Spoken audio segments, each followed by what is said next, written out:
I am your host, Jennifer Mernan, welcoming you to The Green Flame. This edition of our podcast focuses on radical feminism.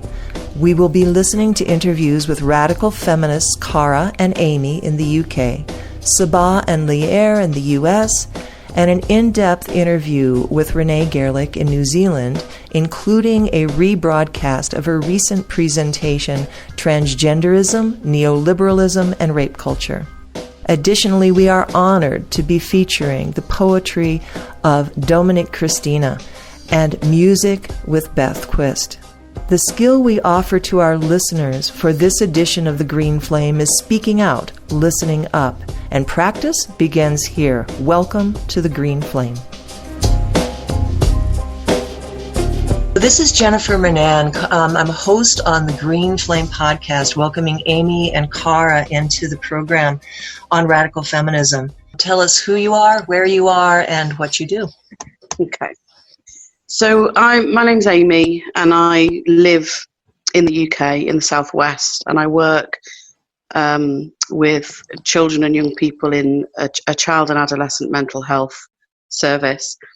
And for many, many years, since childhood, I've had a deep connection with nature and gentle people, and really struggled to understand some of the cultures and systems that I've been immersed in, and finding feminism, and in particular the DGR analysis, just like a line of dominoes, just all toppled and made complete sense to me. So I didn't have a great education. I left school very early, and I think I probably stopped listening at around 12, and didn't access education until the birth of my first daughter. And then it's been thinking about why I feel so uncomfortable since then. So now I'm in a place where I fully are feeling my power as an older woman in my late 40s, with still some time to work out what the hell I'm going to do to resist the toxicity and the destruction of the planet, and to have found other women who feel the same, and some men that feel the same, who understand the analysis and agree that time is short, we need to resist together, is one of the most powerful. It feels like a really powerful time in my life now. I'm ready. I don't know what I'm going to do, but I'm ready to do stuff to resist. Cara, do you want to introduce yourself, and then we can talk about the quote? Yeah, lovely. So I'm Cara Newsom. I currently live in Wales, and I'm from London, so from the Big Smoke. And I am a hypnotherapist and a furniture upcycler, and a bit of a jack of all trades as well. What else did you want to know, Jennifer?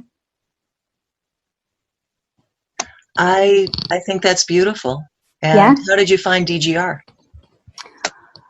I found DGR just through speaking to friends, actually.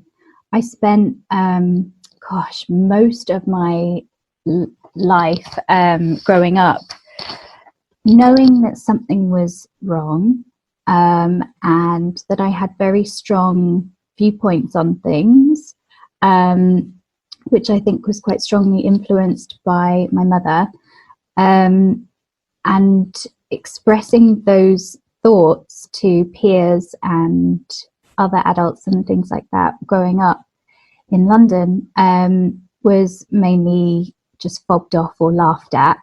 But it has been more recent in the last 6 years or so that I've discovered that there are different people living near me, and sometimes less near, and that share my point of view, and that I can actually have these conversations with. And so I started having those conversations and got into feminism. Aimee was actually one of the first feminists that I met that then kicked me off into just meeting more and more and more amazing women. Just to be absolutely clear, I did no kicking. I was very gentle with you. Gentle push in the right direction. It was through that really that I started to meet people who were also into environmentalism and shared all of those thoughts with me as well. Or I would meet people through environmentalism, and then, you know, there actually wouldn't be much crossover with the feminism, or vice versa sometimes too. But I don't know, just the network of people that I was meeting, and this name DGR kept coming up.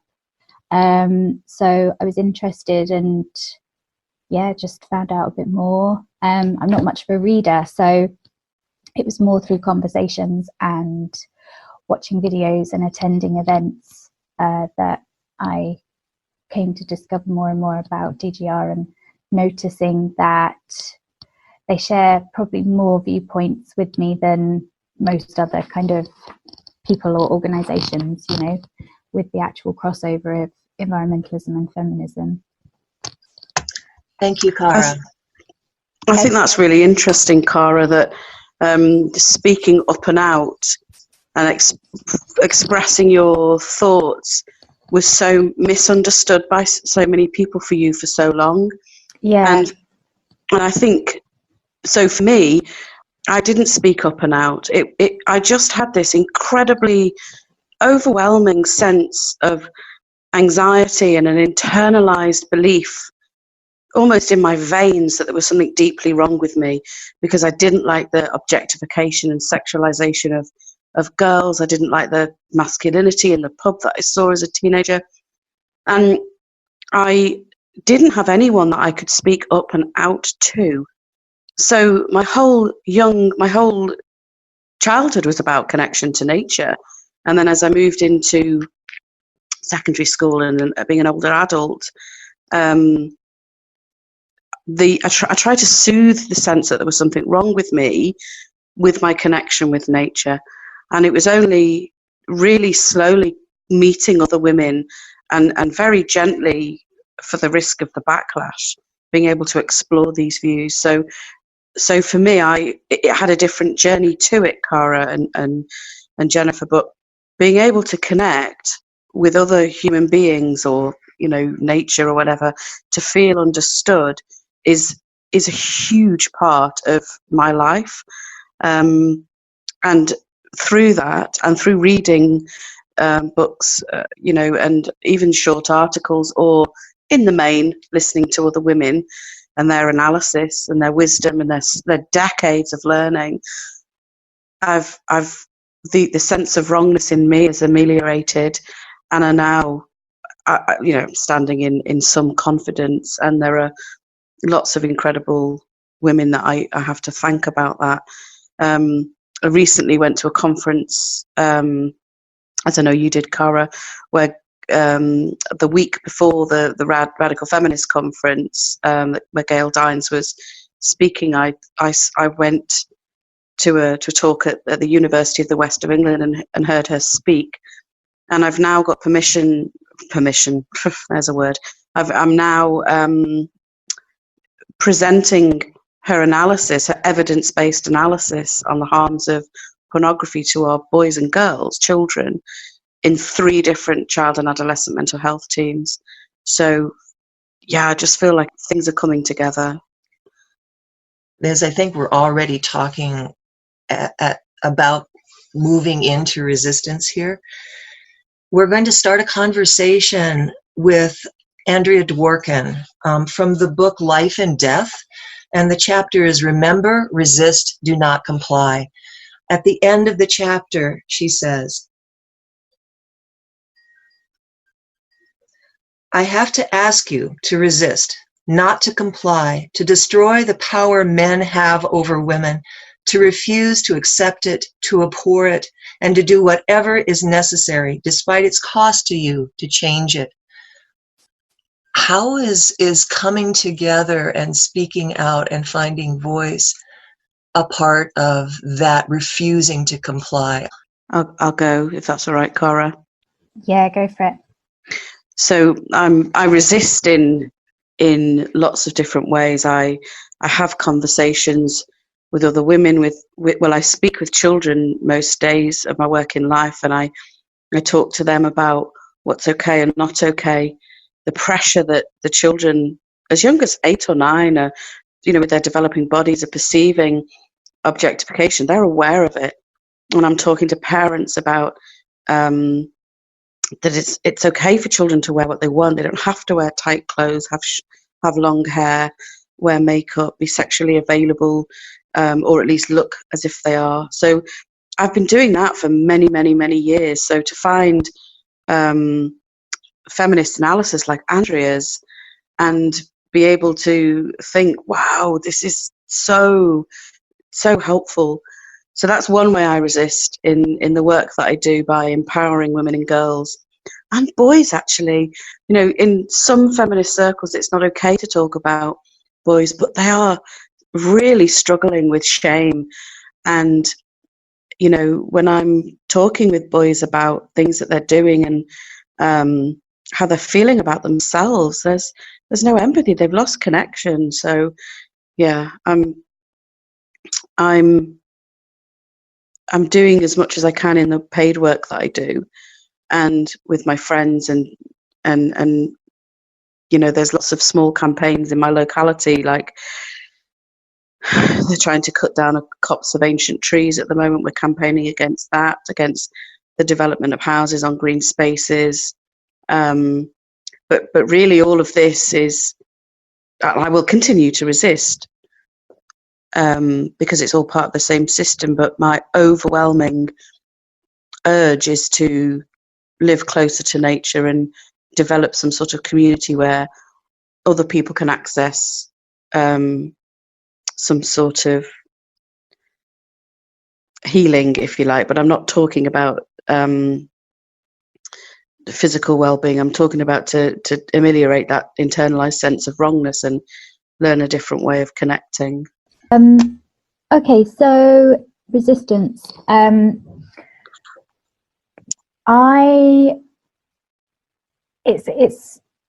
It's funny because in terms of definition of what does complying mean and what does resistance mean, I think it means something different to every person. I think being a woman and just opening your mouth and refusing to shut up, that in itself is a powerful act of non-compliance and resistance. Uniting, supporting one another, not seeing each other as threats and competition, very small things that we can do if we have the ability to do so. There are so many women in the world and in different categories of life that aren't even safe to do those things. So I guess it depends on what resources we have, what strength we have, and what privilege we have as to what we can do. In my life, obviously, the hypnotherapy comes in very handy in trying to encourage the men that I see as clients to open up emotionally, to adjust their perspectives on their female loved ones, things like that.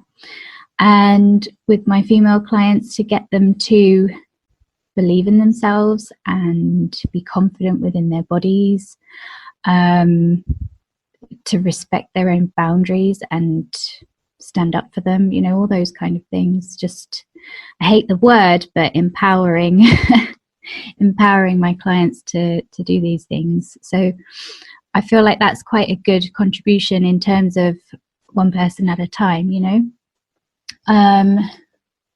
Other things that I do, I always end up, like Aimee mentioned, just speaking to people as much as possible about these topics whenever the opportunity arises, whether it's my little cousins that are young women now and finding their way in life, whether it's through my work, even the upcycling stuff. I teach people how to paint furniture, and I think I'll take it further in terms of repurposing and craft and all the things that you can do to reuse and repurpose rather than throw away and buy new.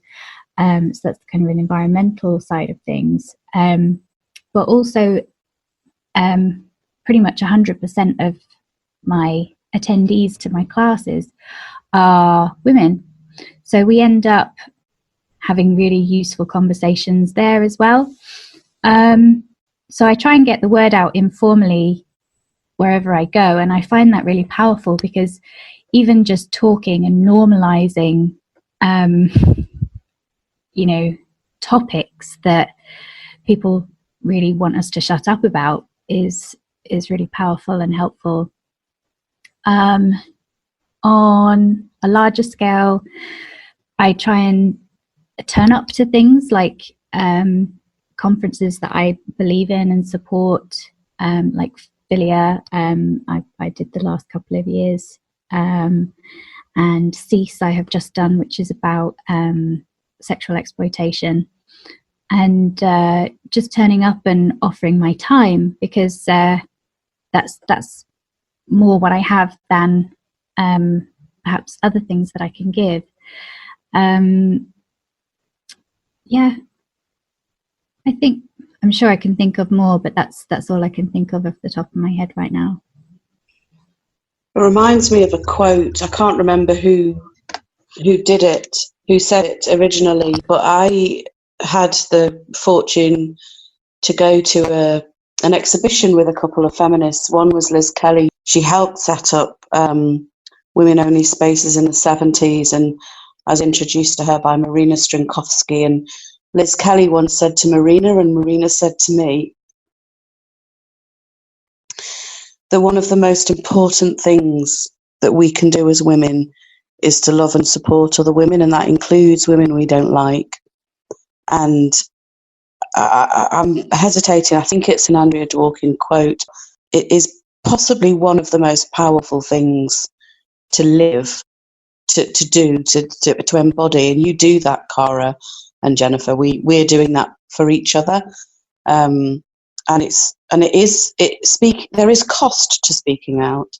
And because I've spoken out all of my life, I've been hated and lied about and loved and valued, but there is a cost to speaking up and out, and I will not stop, because the death of the planet and the harm caused to women and girls because of patriarchy is so visible and so well understood now that to stop would be, well, it's not going to happen because it's against my nature, but yeah.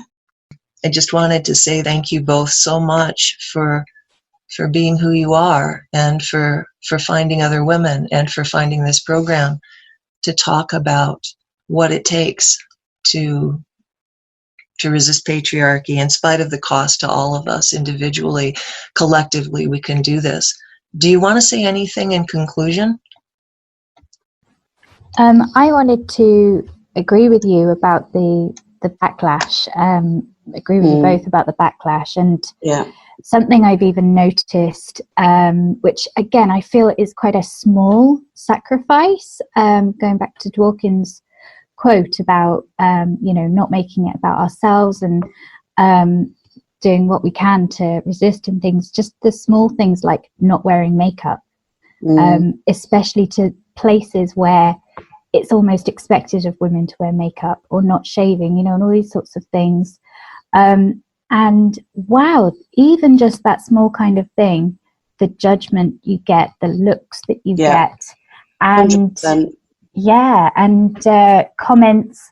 But it's so important for our younger generations, especially, to see that women are allowed to look like that and to be that example.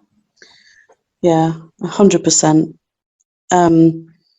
One of the things that I don't wear makeup. Never particularly good. My fine motor skills aren't particularly good. Yeah. One of the things that I say to women, to children, very little children sometimes, and older girls, when they tell me their stories, when they tell me what's happened to them, then when they tell me the fear of getting on a bus when there's just one other man on it, or whatever it is that's happened to them that's, you know, harmed them psychically, physically, emotionally, is I believe you. And I see a jolt. I see if I'm with them physically, I see a physical jolt and an eye contact to check my micro expressions, to check, am I being genuine? Is there a congruence to what I'm saying? And there always is. And to be given the belief from another woman I think is powerful. And when I show them in my energy and my words that I believe them, then their healing can begin. And if you can sit with somebody when they're in trauma and bear it with them, then you are witnessing their distress and you're helping them to tolerate it. And I think maybe I'm doing that because there was nobody for me to do that with me when I was younger. But yeah, I believe you.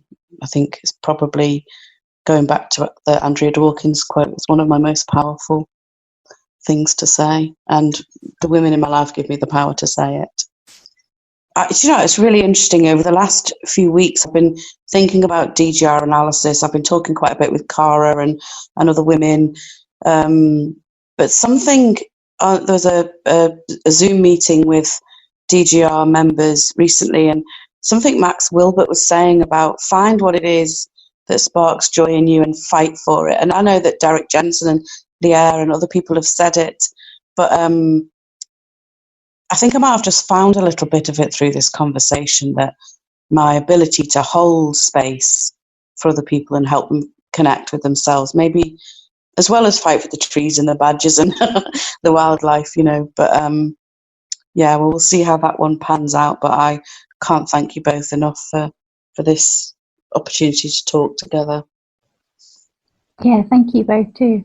I really appreciate it, and it's so nice to hear from so many different perspectives and different experiences in life as well.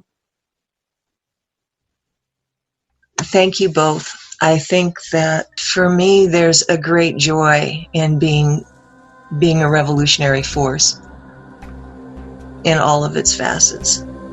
Oh, thank you. Lovely to speak with Jennifer and Cara. Yeah, you too, Aimee.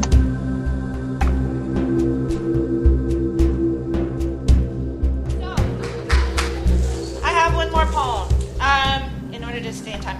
Let me just say this. It is profane. Now, I have a daughter. She's 13 years old. She's taller than I am. She is absolutely persistent in acts of rebellion against me, which does not mean she's a cut-up. It means that she loves pink, loves ruffles, loves skirts, is not interested in athletics, all the shit that I'm not. So, for me, that's rebellious. All right.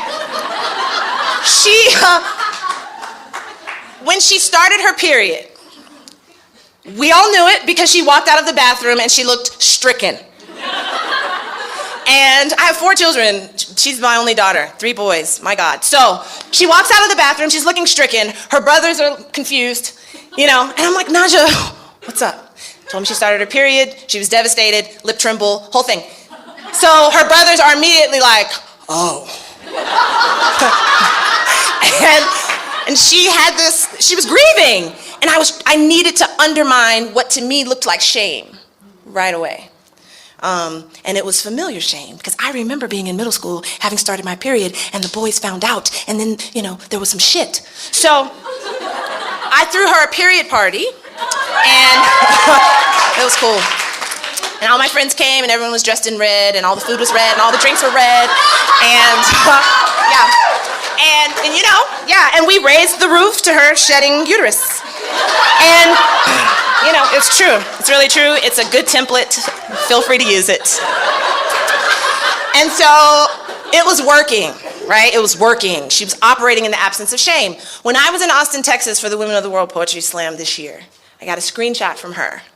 It was a guy on Twitter, and in 140 characters, he almost undermined all that work. So this is my message to him.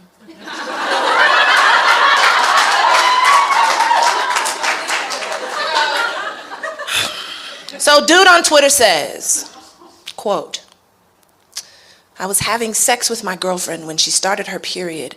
I dumped that bitch immediately, end quote.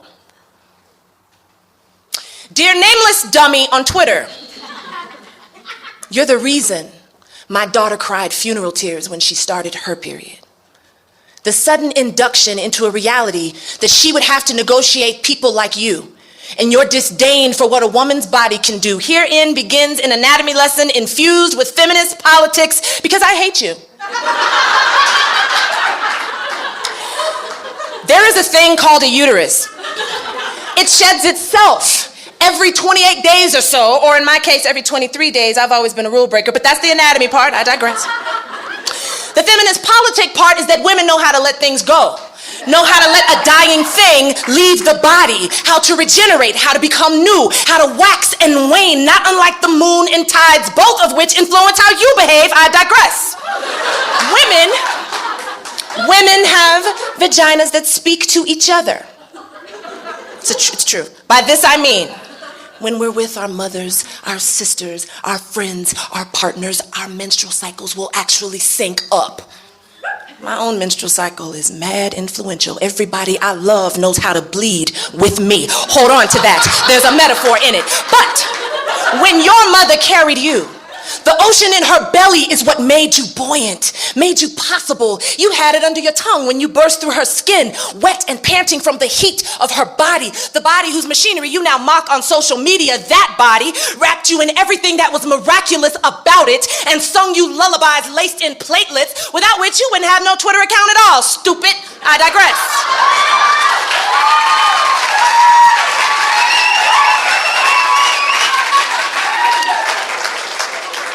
See, women know the world better because of the blood that visits some of us. It interrupts our favorite white skirts and shows up at dinner parties unannounced. Blood will do that. Period. And if you are as unprepared as we sometimes are, I can get all over you and leave a forever stain. So to my daughter, should anybody be fool enough to mishandle the wild geography of your body, how it rides a red running current like any good wolf or witch, well then just bleed. Bleed, girl. Give that blood a biblical name. Something of stone and mortar. Name it after Eve's first rebellion in that garden. Name it after the last little girl to have her genitals mutilated in Kinshasa. That was this morning. Give it as many syllables as there are unreported rape cases. Name the blood something holy, something mighty, something written in hieroglyphs, something that sounds like the end of the world, something with crooked teeth and two fat fists. Just bleed. Name it. Name it for the roar between your legs and for the women who will not be nameless. Here, bleed anyhow. Spill your impossible scripture all over the good furniture and then bleed on everything he loves. Period.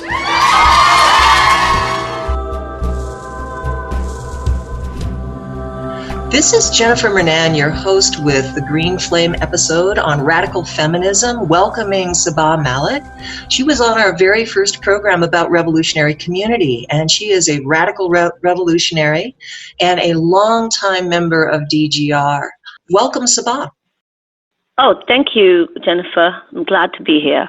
And we also have Lierre Keith with us. Lierre is a longtime activist, founder of DGR, author, and author of the book, Deep Green Resistance. Welcome, Lierre. Thanks for having me on. Would you like to start, Lierre, and tell us about how you became a feminist, how you became a radical feminist? Yeah, I can definitely do that. And I always start when I'm asked that question by saying that I don't actually understand the people who aren't radical feminists.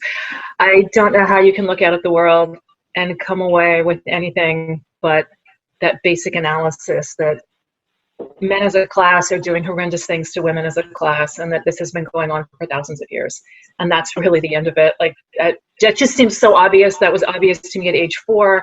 Obviously, I didn't have like tons of facts to back that up, but it seemed very clear to me that this was going to be a lifelong problem that I was going to have to start dealing with. Yeah, and then, bit by bit, you find information, and then you find analysis, and then you find there's an entire political philosophy that explains what is going on this planet. And radical feminism has never done me wrong. Like, you can take that anywhere with you, and it will help explain the situation that you see. So I keep testing it, but it's always true. So I've stuck with it. I would say that the biggest influences in my life were certainly Andrea Dworkin and Mary Daly. Lots of others as well, but they were pretty foundational. And I started reading them when I was a teen. So I started early compared to a lot of people, I guess, but no regrets on that. It's definitely better to have the wool pulled from your eyes when you're young rather than try to stumble along figuring out, like, why doesn't any of this work and why am I being lied to and is it just me? Well, it's not just you. It's most women on the planet, honestly, are going to have some of these experiences, and none of them are pleasant. So I think it's better to have an analysis instead of internalizing it and thinking that you're the problem, not the society. I couldn't agree with you more about having the advantage of having the wool pulled from your eyes early on. I didn't encounter radical feminism until I became involved with DGR. That was you, Lierre, that turned me into a radical feminist in the organization. Saba, when did you become a feminist? Consciously, I became a radical feminist in my first year at university. And that was because of an extraordinary woman who was my personal tutor and also one of my English professors, a woman named Deborah Cameron, who helped write The Lust to Kill along with Elizabeth Fraser. And that book changed my life. But similarly to Lierre, I always knew, I mean, I was raped when I was 11 years old by an older cousin. So, that also had something to do with my worldview. But, from a very young age, growing up in a Pakistani and predominantly Muslim culture in my family circle, certainly, that, the extraordinary difference in which men and women were treated, believed, on any level was always, I didn't understand it, there was dissonance there for me. And I was constantly trying to work out why, males seemed to have the upper hand in everything and females weren't listened to. And so I think, just instinctively, I was very feminist, I suppose, in my views and in the way that I would challenge people, even when I was very young. And I was determined that I could do anything that a boy could do. For a while, I was a real tomboy. Most of my friends were boys. And, that was the other thing. I realized how much easier life would be if I were a boy. I would just be able to do more, I would be allowed to do more things. So the scene was kind of set for me when I did start university. I was 19 or 20, I can't remember exactly. But when I read The Lust to Kill, which was the first feminist investigation of sexual and serial murder by two radical feminists, that just blew my mind. And having Deborah Cameron as my tutor and my professor, that's what did it. And it was a relief, it was such a relief that I wasn't crazy. What does radical feminism have to offer now? Because I know that radical feminism has been around for a while. How long has radical feminism been around? I would say that if you want to go back to the first wave of feminism, there absolutely were radical feminists in the suffrage movement. And we really only hear about the more liberal ones. And that's fine. Like, they got a lot of good stuff done. They got the vote for women. They started to break down the educational barriers, the barriers into the professions so that women could have more independence. But if you dig a tiny bit below the surface, there absolutely were radical feminists involved in that struggle. And when I say that, what I mean is they were able to identify that men as a class were oppressing women as a class, and that very particularly through what Andrea Dworkin called the barricade of sexual terrorism. So you have all of these sexual cultural practices like rape and especially childhood sexual abuse and prostitution, and how women's subordination is sexualized and how women are so tremendously traumatized almost on a daily basis by this kind of stuff, by knowing that your body is for sale. And if you're ever poor, that's what's going to happen to you. Like, women are living in this kind of terror, that at any minute they could be public property, that men are allowed to molest you. We all learn this when we're 9, 10, 11 years old. And that's what the statistics show. By the time a girl is 10 years old, 90% of girls have experienced unwanted sexual attention from boys in the neighborhood. And by the time they're 11, it's that same 90% have experienced unwanted sexual attention from adult men. So we all get socialized, and we don't get to have boundaries. We don't get to call our bodies our own, and then it rolls out from there. And there were definitely women in the first wave who understood this, and that getting the vote was only going to be the first step. But the only thing that was really going to stop all this was that if women had enough political power, enough of a voice, and the vote was a part of that, but it was only a part of it. And Emmeline Pankhurst, who was one of the leaders of the British suffrage movement, she actually worked in the recording office where you had to record births and deaths. And on a daily basis, she saw these young teenage girls would come in with a new baby that they had to register. And when she would ask them, well, who's the father of the baby? They would just start crying because they had been raped, and usually by a male family member. And they were utterly powerless, utterly ashamed.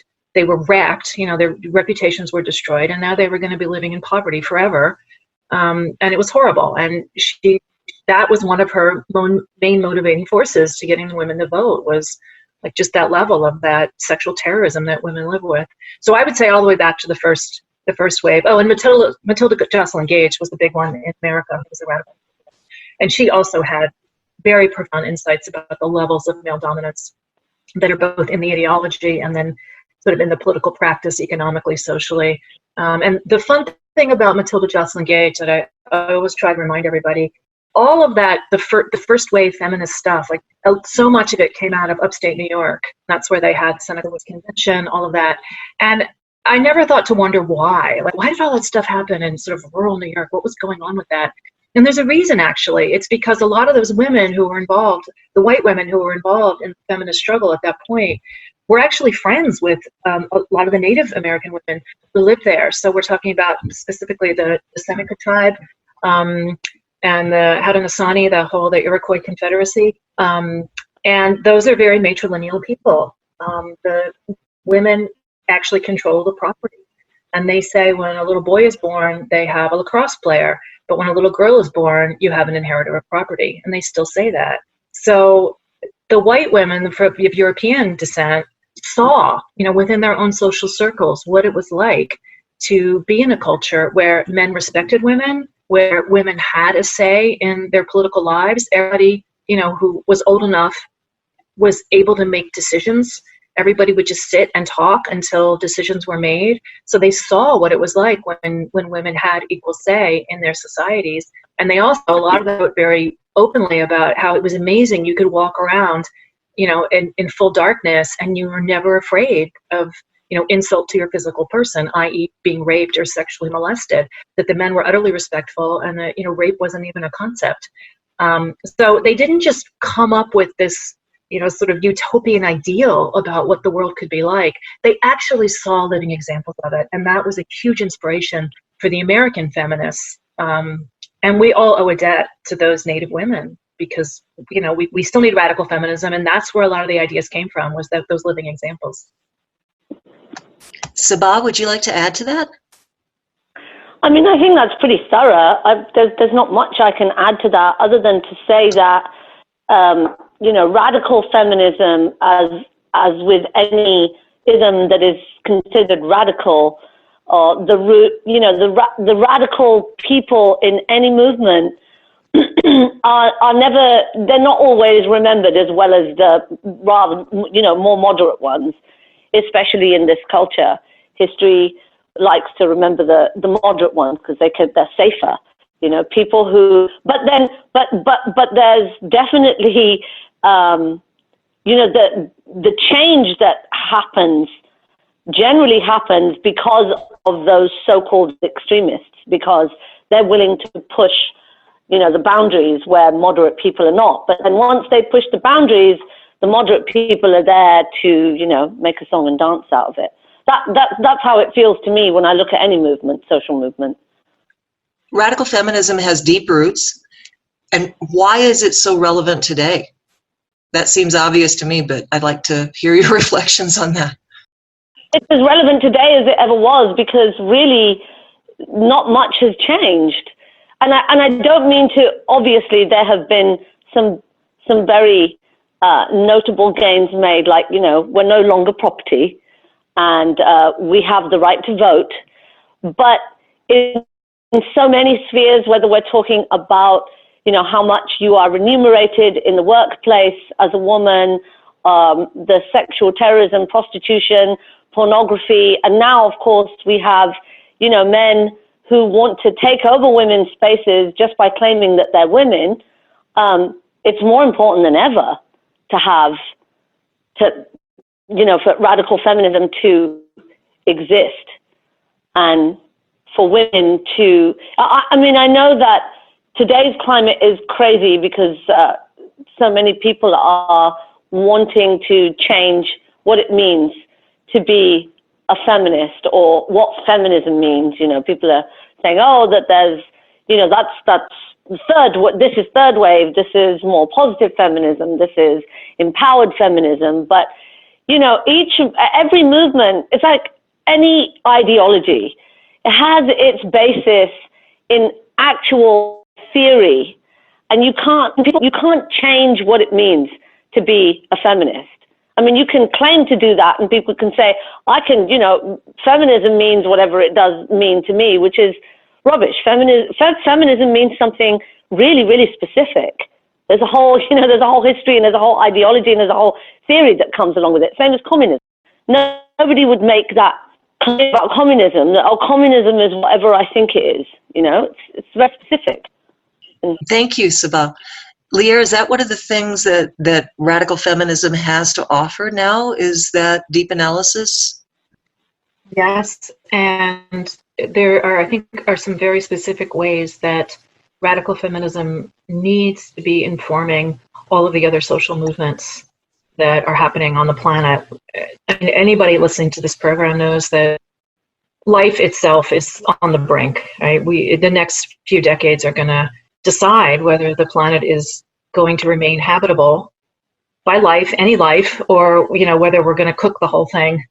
And to get specific, the basic insight of radical feminism is that men are socialized into this thing called masculinity, and that's a psychology that is about separation of self from other and emotional numbness, because that's the psychology that's necessary in soldiers.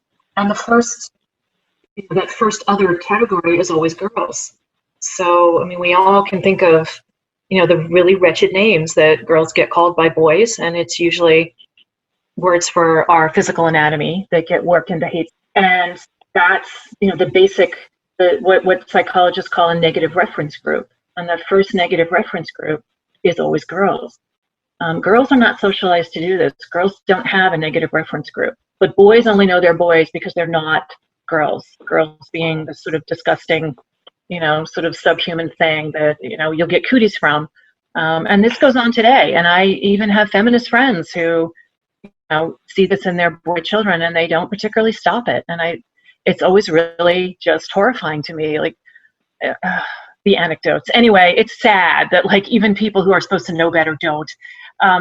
But regardless, so that's the psychology. And once you have that in place, where you have this capacity to other an entire group of people, then it's very easy to use that category. It's already there in your mind. You can just insert any category of people that need to be conquered, or need to be genocided, or need to be removed, or need to be mistreated. It's really easy. But it all starts with boys, you know, by teaching them to hate girls. And so every kind of social hierarchy will do that to some degree, right? So whether you're talking about class hierarchies or racial hierarchies or religious hierarchies, like, to some extent you have to do that. You have to see the people that you're oppressing as sort of subhuman in some way. But the thing about the feminist perspective on this is that it's not just that, you know, you have to naturalize this. You have to say, oh, well, you know, God said that some people are better than others, or evolution made, I don't know, white people smarter than black people. Like, we've all heard these kind of ridiculous arguments that are just endlessly debunked. But the thing about the situation between men and women is a little bit different, and it is that it doesn't just naturalize those kinds of hierarchies, it actually sexualizes them. So there's an erotic thrill that men are socialized to when they are subordinating someone. And so it's like a much deeper kind of harm that's done, because we don't just experience these hierarchies as natural, we actually experience them as, some kind of eroticism with, this is what sexuality is under a patriarchal society. So men are the dominators and women are the subordinates, but that entire dynamic is then supposed to be sexy. It's supposed to be romantic, where he pushes past her boundaries and she initially says no, but then she says yes, and it's supposed to be the hottest thing you've ever seen. And we could all sit here and list every movie where that's the plot, and it gets really frustrating because that's rape, but that's what they're eroticizing. So it doesn't just naturalize oppression, it then eroticizes that oppression, and then it institutionalizes that oppression into masculinity and femininity. And so you've got this whole group of people, men, who have been just trained, this is the synapse in their brains, to experience breaking boundaries as the ultimate thrill.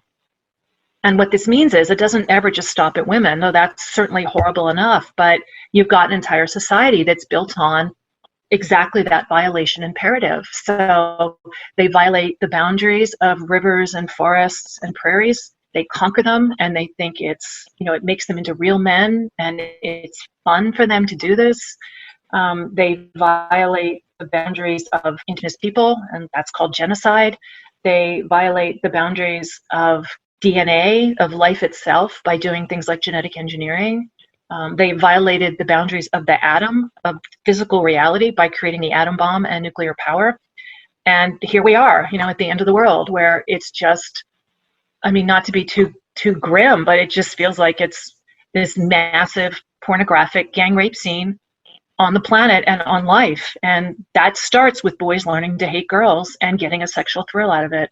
And that's the insight that radical feminism brings to every one of those other struggles. Until you face that men have been trained to find it pleasurable to hurt people, you're not going to get anywhere. And that's the insight, I think, that is missing in a lot of social movements. They don't understand the depth of the problem.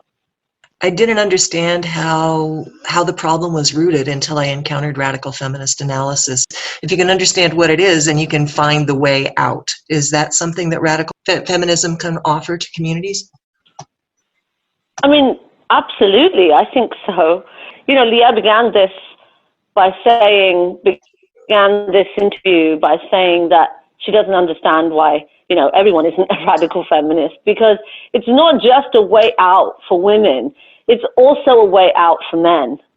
To not have to be these emotionless, numb people that are, trained into the cult of masculinity. It offers a way out to be a real human being. It offers them a way out, a way to reclaim their humanity. It always feels ironic to me that, radical feminists were accused of being the man haters, but I feel like we're really the only people who honestly believe in men's humanity, because I look out at all of this and I don't think that men are born this way. I don't think that their genetics compel them to do these horrible things to women and girls. They're making a choice and they can choose different. And that's all we're saying. You really can choose a different way. You don't have to be this monster in everything you do. And if individuals don't have to be that way, then we don't have to be that way in relationship to the living world either. Yes. What does radical feminism specifically have to offer environmentalism or the struggle to save life on the planet? Again, I think the destruction of the world and the breaking of boundaries of women and girls are intimately connected, as Lierre said earlier. And I think that understanding that these oppressions are linked at the root is a really, really important piece of the puzzle. That when we became, as a species, when we became more sedentary and we moved away from being hunter-gatherers, that is this seems to be the start of when women became useful for it. So once we started to practice agriculture, and Lierre is so much more the expert on this than myself, but it's really easy to see that once we started to practice our agriculture, which requires a great deal of work, backbreaking labor, in fact, you're going to need, a workforce. So you're going to need to multiply that workforce. So women's reproductive capacity is now a resource in itself. It's the beginning of women being viewed as, a means for multiplying the workforce. So, and then of course there's also commodifying our sexuality, right? And men's access to our sexuality. So, I mean, I think feminism and the fact that women that women have been treated the way we've been treated and marginalized and used as a resource in much the same way as the earth is being used as a resource and has been used as a resource, they're connected from many thousands of years ago.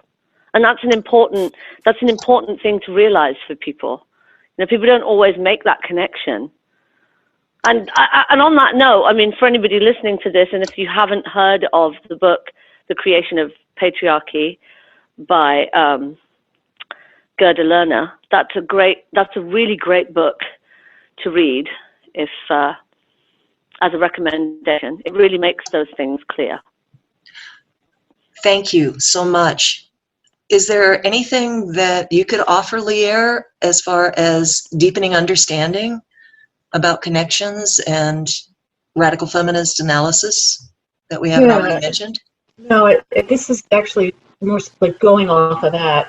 Very specifically, one of the problems that we are facing right now globally is the fact that there are simply too many people for anything to be sustainable. Like, a population of 7 billion is just way more than the planet can sustain. And the only way we're doing it is because we're eating oil and gas.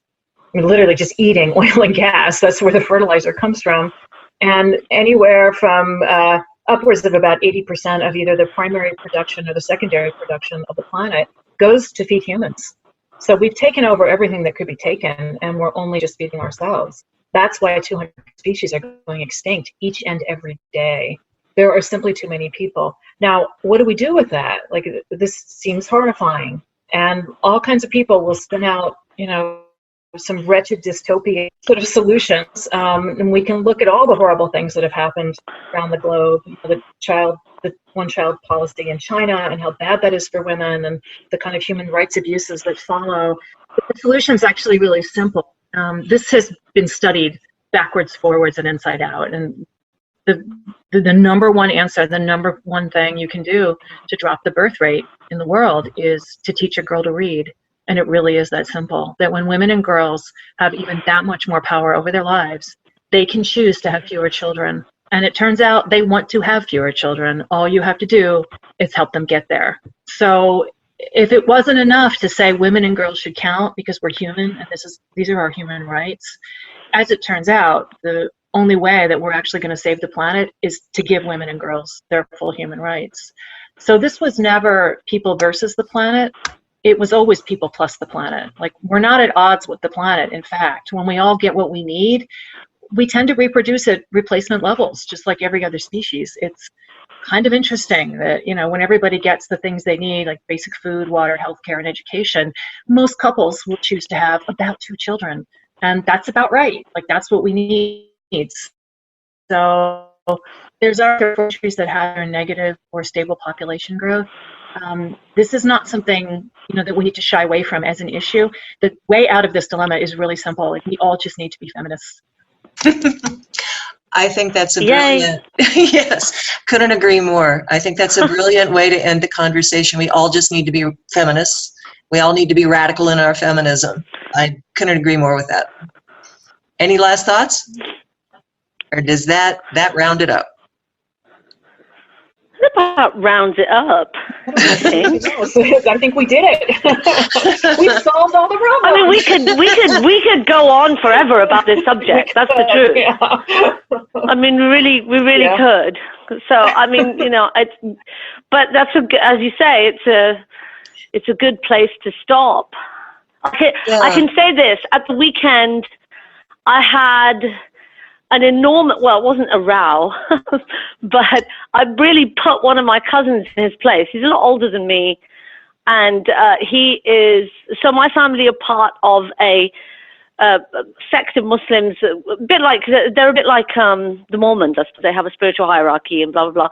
They do a lot of good works, they can be cool, certain things, but he's in one of the upper echelons of the councils that govern this particular sect.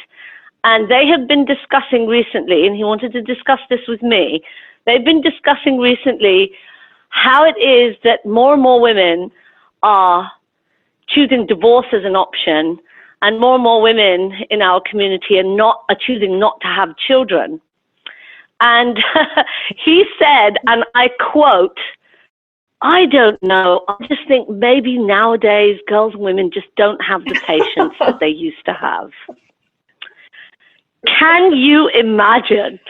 I turned around and I said, I cannot believe that you said something so short-sighted and so unbelievably stupid when you're talking about women, of your mother's or your grandmother's generation. Are you saying that they had more patience? That's why they stayed in terrible marriages and relationships? Because who do you know from that generation? There'll be very few women who were happily married. I mean, that's probably true worldwide today. It's very few people who are really happily married. But very few women in that time were happily married. They were married because their marriages were arranged. They didn't have money. They generally didn't have very much of an education. And even if they did, there wasn't really any, hope of them being able to go and work, all right, and be independent. They knew if they were in a horrible relationship, which many of them were, they couldn't go back to their mother and fathers because most of them would not have supported them, because the idea of leaving your husband was, so unthinkable and bringing shame to the family, because of course there's always women who bring shame to the family, even when they're raped, not the men, not the man did anything shameful. So I said to him, the reason that women stayed in that day and age is because they had no other choice. How can you be so stupid as to really think it's something to do with patience? It's to do with the fact that they were helpless and they had no power. They were utterly powerless. Nowadays, most of the women that you're talking about, we're talking about the so-called first world, right? The women in our community who live in places like Germany and England and America and Canada. And that's because the vast majority of them are educated. They have jobs which rival and in some cases are better than their husbands or who they marry. And they know that they don't have to put up with that shit. And when the relationship is not what they imagined that it would be, they can turn around and say, right, I'm going to get a divorce. And I don't need anything from you, actually, because I know I can look after myself.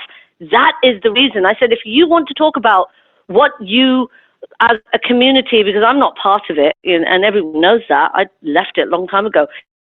If you want to really address these problems, what you need to be doing is educating your boys about how they need to behave and what things they need to change in themselves.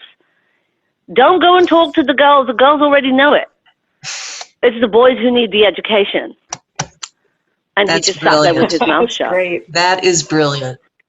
Good. Very good job. Good so we can leave on that if you like. But yes. I mean, I still can hear him saying, do you think it's because women nowadays just don't have the patience? I was thinking, yeah, I think that's part of it. That's part of it. We're tired of this shit. Yeah. But you know what? Now we have choices. Some of us have choices, and we're exercising them. Yep. Yeah. I love it. Thank you. Any last words for you, Lierre? I thought you'd like that.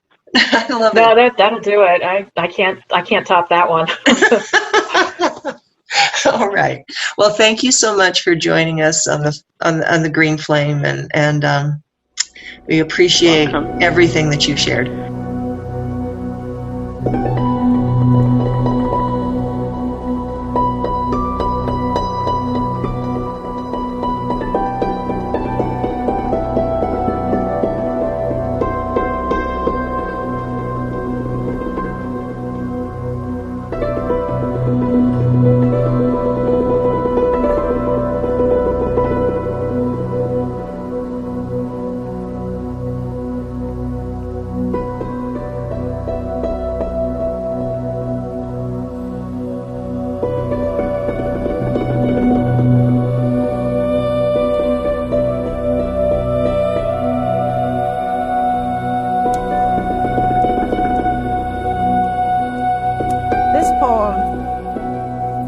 Stones, and the preamble is this. I watched a video of a woman being stoned to death in Saudi. I watched the whole thing, from the sort of when the men were trying to sort of corral each other and get each other ready to go murdering, to when the woman was dead. I have seen a whole lot of violence in my life, not in the abstract, not theoretical, not cinematic, up close. I have seen it. I have seen people shot and they were as close to me as you are. My best friend Dennis was shot. He was as close to me as you are. Died in front of me. I was 15.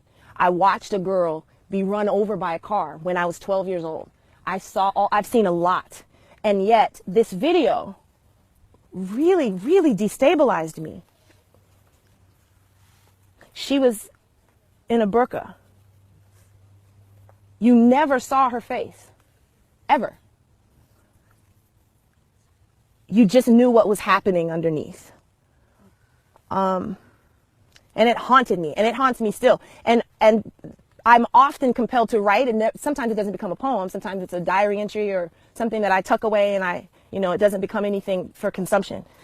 And in this case, I knew I would write about it, and then I was scared to write about it because this culture is so eager to hear something like that and go, yep, look at how barbaric they are over there. We're waiting for stories like this so that we can sort of say, yep, that's what they do in that part of the world. And I didn't want to be complicit in that. And so I waited, and I was trying to figure out how I was going to get this woman's story out of my ribs. And then I had a trip to Baltimore. And while I was there, I heard a story about a girl named Karima who had been tricked by a boy that she thought she liked into a row house where she was gang raped, and then they entombed her in the row house. And I thought, there it is. There's the connective tissue. Like, I can't talk about this stoning in Saudi without talking about the stoning of Karima here, right? And the fact that it's everywhere. Women are stoned all the time. That is a constant thing, linguistically and otherwise. So the poem is it's actually every stone is important. There is one Bible reference. I'm a heathen, but I still was forced to go to Sunday school, so I need to make sure you guys know the reference. Mary Magdalene. Yep. We know who she is. Okay, great. I'm telling. At colleges, everyone's like, oh no, I don't. They don't know. So okay, they know who Jesus is. Oh, patriarchy. Okay. Part 1. Saudi. They take her to a place where the rubble already is. Today, decapitation would be a mercy. The strip-mined sky strung hazily overhead, carrion-peppered hillsides, vultures hounding the crime scene, convert the mountain then. This bedrock of bones, the pothole graves like eyes plucked out, a gaunt, bare-legged hyena limps over, waits on the promise of a meal. The woman is no one's wife, curated that ill with an affair, they say. The man received his lashes, they say. Her crime required the slow surrender of flesh. She's not without revelation. attends her torture soundlessly, sanctuaried, wonders how long it will take and if she will be remembered. Some people work too hard to be remembered. But would you know Christ without a halo of thorns? Or how Jezebel became her name after the dogs fed from her flesh? She is a woman. She is a sinner. I'm being redundant now. An old insult. Extrusive, igneous rock sacraments pulled from dust and weaponized. They say that is worship too. What, after all, is holy? Her heart, a blood corsage, unticking now. Every time a stone is thrown, the blue burqa goes purple from the inside. A sudden deluge, plumes from underneath, creates patterns that are almost beautiful. Or maybe that's just what I've told myself. Can't see her face, but we know. The massacre underneath sky blue lace, blue gone purple. Purple is really red, but we won't know it. Her death is a spectacle, but not her dying, a mercy. No shouting now. This is the part where men wait for a woman to know she's been murdered. Sometimes it takes a long time. She isn't moving. There was twitching before. I looked at it and called it leaving. The men with stones called it staying, picked up more rocks, threw so many, a dust cloud shot up, and for just a second, they couldn't see well enough to keep going. A mercy. Just before the lights go out, I imagine the woman whispers, Mary Magdalene. Mary Magdalene. But no savior appears.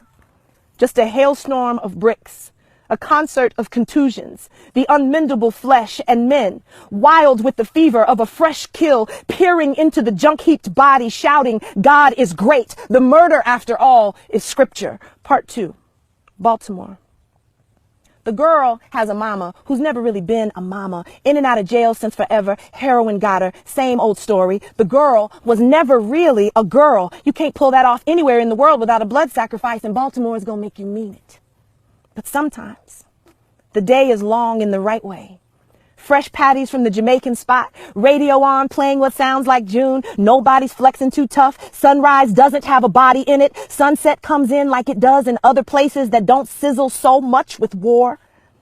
The girl met a boy who looked like a new life, a future even, away from the broken songs of September, away from the crack needles, the dope fiends, the denunciation of green and gold, away from the walled city, the daily cruelties that slip in quiet and private as a dream. He looked like someplace. But the streets in West Baltimore don't lie. They lend their darkness to whoever needs it. It's autumn, but it's cold, so assume winter anyway. She follows the boy into the house, abandoned now, screens popped loose, boarded windows, kitchen burned out. Inside, 3 other boys looking like no place at all. One says, she'll do just fine. And she sees it now, knows how it goes. They say girl, but they mean sacrifice. Boys repeat the blunders of their fathers. Her daddy told her once, after he beat her mama and before he got killed, women ask for what they get. She sees it. They'll run a train, take it around and around the tracks. She'll walk the long way home till she can feel her legs again, until the blood dries out dark as fudge. She knows what happens now. The inevitability of it is what's exhausting. The boys take her and take her. They imitate the house, vacant, cold, keeping hell, over and over again, a new insult. Hey man, let's make her, bitch, get on your knees. And she thinks it will be over soon. There's nothing left to bleed for. The last boy buttons his jeans, wipes semen and the salt of her off with long, slender fingers dusted gray, looks down and says, she saw our faces. She can't live. After that, a crucifixion, soul uncoupled from flesh, the clumsy slaughter, first the beating, hands around the neck, the body jerking away from consciousness, the anguish of girl to ghost. They finally settle on burning, light a match and watch the flames stretch her skin until it pops. Bad smell, black smoke, somebody might see. Get the stones, the ones the house spit out in its decay. Smother the smolder, bury the girl, get the hell out before somebody That's the way it is. West Baltimore knows such burials are prehistoric. We say barbaric, but we mean tradition. Part 3. Everywhere. God said, man said, in either case, a woman dies. Women, meet me underground. We are never divided from heaven. We, costumed in frailty. We, impossible. We, miracle. We, dead and gone. We, here and now. We, the leftover sky. We, ancestral and hungry. They, the gun. They, the bullet. We, the wound it leaves. The stones they used could have been cathedrals. This could have been a prayer song. I would have liked it that way. Instead, war. And how I do it. I stare at my daughter every night and whisper, Mary Magdalene. Mary Magdalene. When she wakes, doves on the windowsill and a pile of amputated hands clutching stones.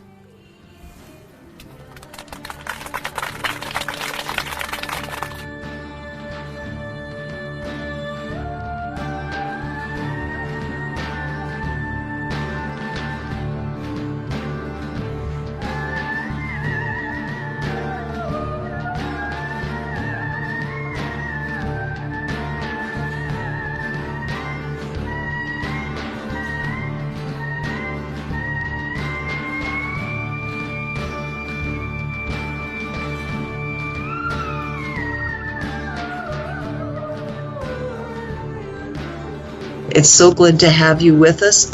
Please, could you tell us a little bit about yourself, where you are and what you're doing, and how you came to give this talk that we're going to be listening to? Yeah, so I am based in the Wellington region in New Zealand, and I have been writing a blog, reneegg.net, for about the last 4 years.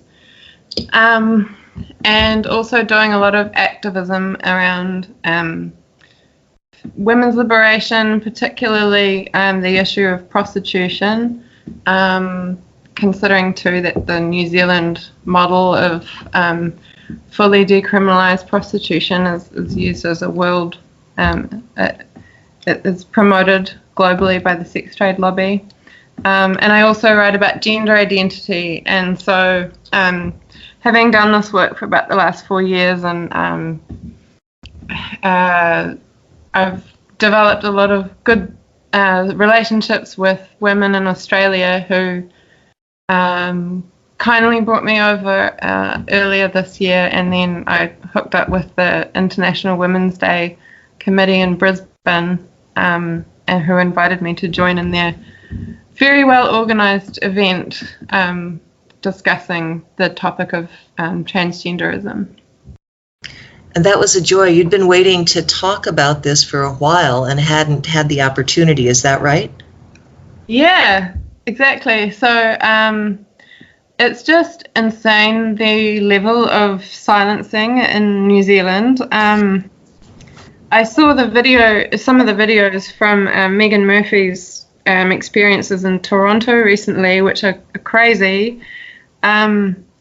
New Zealand actually almost prides itself on being kind of like Canada in relation to the United States, which is for us Australia. So we're meant to be like the more kind of sweetly naive, progressive one.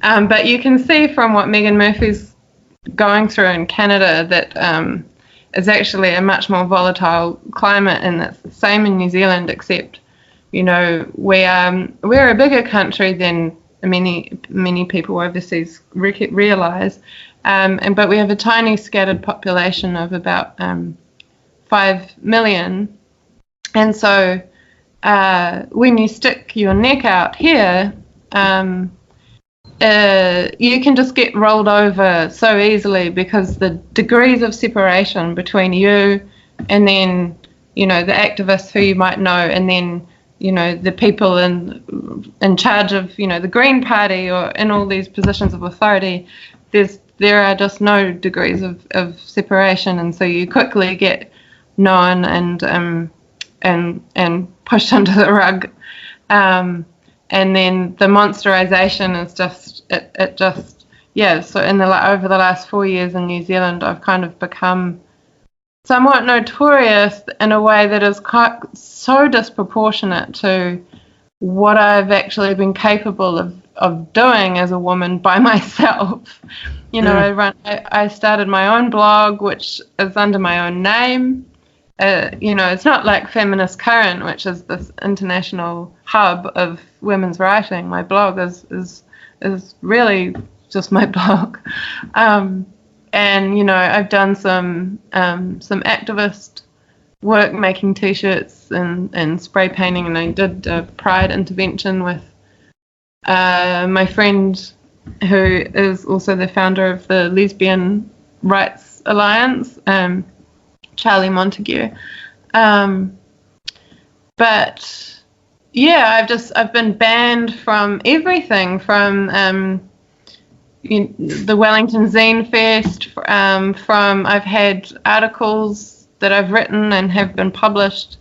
They've been removed subsequently from this so-called leftist news website.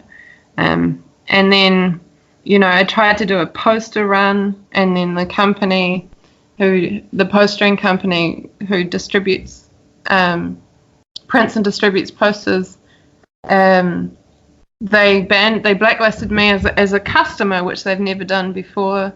I got lobbied out of my job, and I did an interview once with Radio New Zealand, and then when it came to time to broadcast, they told me that they'd lost it. They said, that it had dropped out of the system, the interview that we did. And by that stage, it was so predictable, because this happens to me all the time. It's so tiring. It happens to me all the time. So I'd actually recorded the interview myself as well. So I sent it to Women's Liberation Radio News, who've been absolutely amazing. They've offered me solidarity the entire 4 years. But yeah, so I've just been writing and writing and writing, in response to what's going on for women at the moment, but also in response to the silencing. That's really the only outlet that I have, is my blog. And it gets hacked. I get notifications in my email saying they're trying to shut that down. I think they would cut my tongue out if they could. But when you're doing that, like, you get to this point where, like, the idea of having a voice is just not a metaphor anymore. You actually want to speak. It actually starts to feel like I actually feel so pent up, just really only having access to this blog. So it meant so much to me that I was finally able to do that in Australia. Yeah. And that makes what you had to say at the end of this talk even more intense for me. I mean, I thought the talk was brilliant, and at the end you say we're here and we're healing and putting our voices together. So that act of having a platform to be able to do this is so necessary after so much persecution, really, and so much silencing. Yeah, definitely. No, I felt like the women in Australia, they kind of I feel like I'm trapped in the cupboard over here, and they kind of open the door every so often and let me to have a breath before I go back inside. Yeah. This is so hard. I know that there are other women who have also gone through this or are going through this and being silenced, especially, in their own country, in their own place. Why do you think this is happening? What's going on? You mean with regards to the current backlash? Yes. Yes. Yeah, well, it's kind of, it seems to me that, and I might say as well that one thing that I notice happening, and I don't know your position on this, but there is a tendency among some women to frame it as a free speech issue. So when women are silenced, it works in our favour to promote free speech because that is what is being suppressed. Mm-hmm. But I actually think the issue is far deeper than that. Wow. And that the silencing of women is at the heart of women's oppression. You know, it's at the heart of women's oppression. Andrea Dawkins, she asked the question, like, rape and battery, the battery of women must be one of the most common forms of violence in the world, if not the most. And she asked the question, but women are facing battery alone. Why are we facing it alone? And that's because we're all isolated off and we're isolated into what's supposed to be the private sphere. You know, the question of free speech already assumes that our problem is in the public discourse. That our problem is not a matter of public discourse. It's the fact that we're cordoned off into what's called this private sphere, and we're forced to face the issue of male violence and our own oppression in isolation. And so that problem is so central and so definitive of the challenge that women are facing, and that is, I think, what the trans activist threat is exacerbating this the isolation of women, and because it is setting the threshold so low for what makes it unacceptable for you to enter the public sphere, to say something. You only have to believe that women are female, which everybody knows. The trans activists know that as well. Otherwise, they wouldn't be saying that we need to have state-funded surgeries for men so that they can have an imitation vagina, otherwise they can't be a real woman. These people know that biology is real, but they're just setting the bar so low for women to be able to speak, to name ourselves, to be able to, do anything really honest in the public sphere, that we can't breach the barrier, we can't get through those walls that actually isolate us from each other. But they're already there, so I think that's one of the threats that we're facing, is that the way that women's oppression and male violence isolates women, that is being intensified. Wow. So that makes complete sense. And I've never heard it put that way before. If that's what's happening and the isolation is becoming more and more extreme, do you have some ideas about what the antidote is to that? I mean, I think that you experience part of that antidote in solidarity from women from a different quarter, and in being able to say, to say what you've come to understand in such a brilliant way. Is that the crux of it, or is there more? Well, I think going back to Andrea Dawkins, yes, she had so much to teach us about all of this. I first started encountering, well, that's a euphemism, the backlash first started to hit me when I started speaking out about gender identity politics in 2016. And before that, I've always been a woman of conscience, so I had gravitated toward activism, and I'd been working amongst people on the liberalised left and sort of anti-war protests and anti-TPPA, the Trans-Pacific Partnership Agreement, and other groups as well. And Andrea Dawkins talks about the role that women have been forced to play on the left, where we're helpmates, where she says, politically committed women often ask the question, how can we as women support the struggles of other people? That's what we're supposed to do. And so we're used to doing that in a way where we're inherently invisibilized, because our own lives don't matter, and that when your own life doesn't matter when you have that approach to activism, and when you're committing yourself to a cause that is actually not only bigger than you but kind of different from you, not your life. So could you provide some historical examples, because there's a couple that are kind of popping into my head right now, of how women do that in movements. They support others' struggles but not really their own.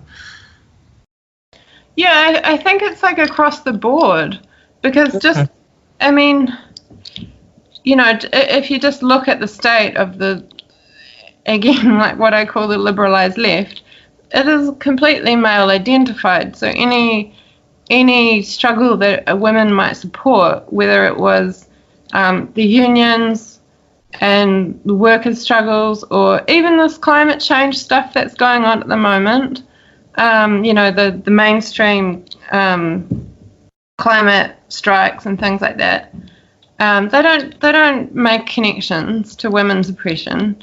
When environmentalists talk about the rape of the earth, but they don't make connections to, you know, what is actually rape by definition, which is the rape of women and prostitution and things like that.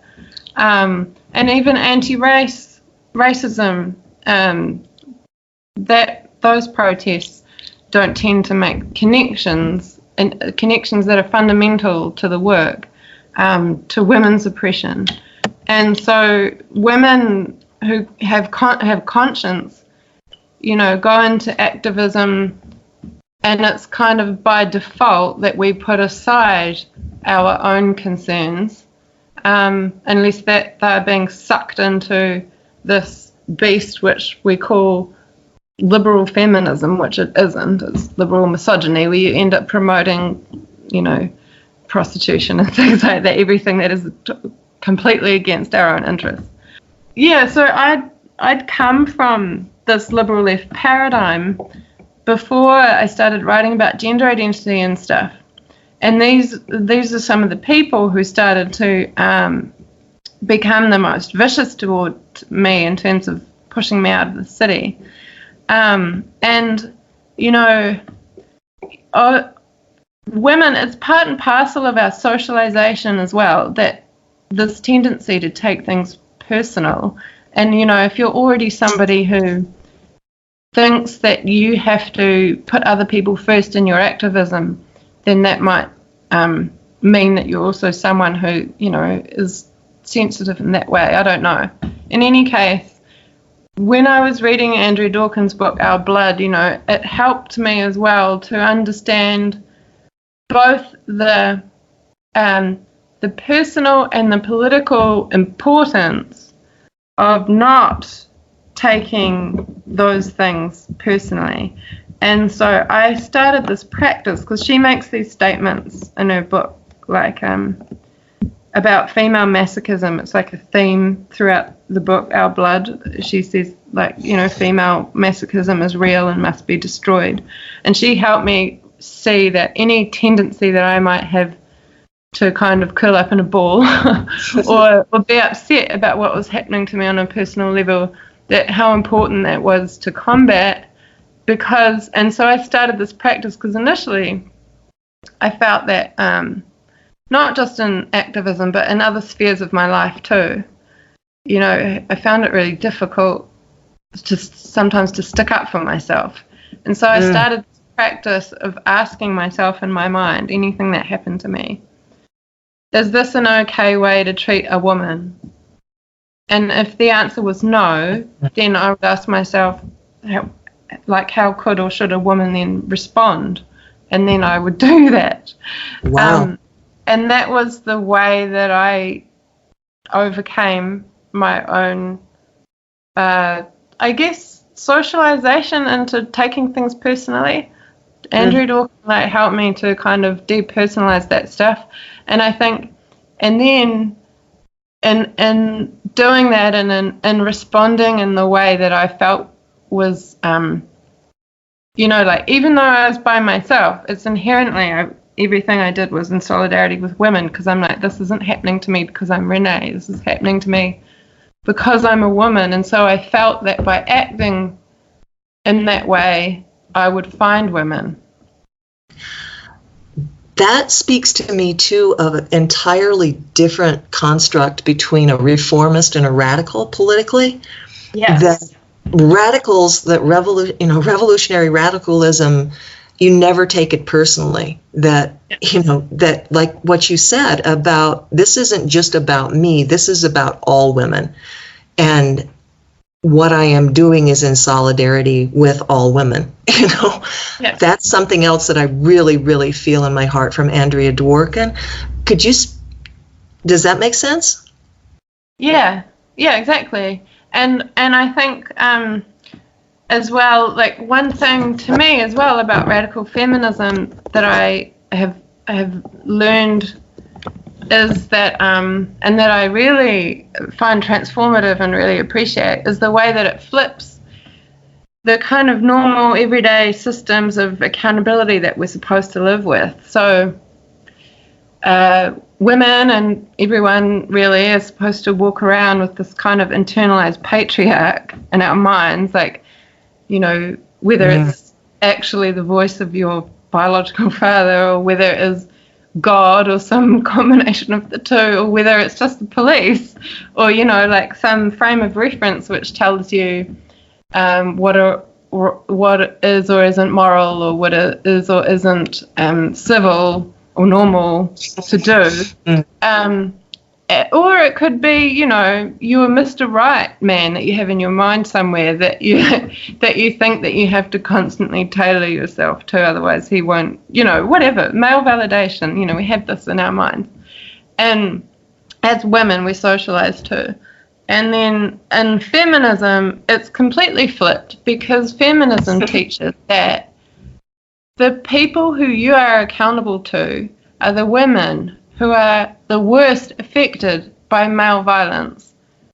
So, I just think, to me, that kind of completes the picture of, what's at the heart of radicalism in terms of analysis, and is that, because I know some people who say, that they're taking the decisions they're making for, so quote unquote, all women, but when I look at some of the decisions that they might be making, I'm like, it's really about who are the women who are worst affected, who are the women who are the most violated and the most gagged, and do they, if you take this or that action, what does it look like from that standpoint? I think that's partly why I don't like this whole free speech thing, because if you look at it from the standpoint of women who are the most violated and the most gagged, it doesn't grant them anything. It does grant potentially protection to men who are, I don't know, promoting them for sale. Right. Right. How does that do anything for the liberation of the most oppressed women? If it doesn't, then it doesn't make any sense at all. That feels like a spiritual path to me. Is that something that you've pursued in this struggle? Yes. And in a way that came, that has been something, and that has come a bit later as well. I in the process of acting from this position of prioritizing solidarity and undoing some of my own conditioning through learning those lessons. I worked for a long time to find women in that way as well and bring them together. And so this is part of what was kind of energizing me through this time when I was like quite working, pretty independently and taking the backlash on my own. Part of what was energizing me was that I was bringing so many women together locally, but also around New Zealand, making an effort to meet them in different centres, and then this digital hub for us to talk and stuff.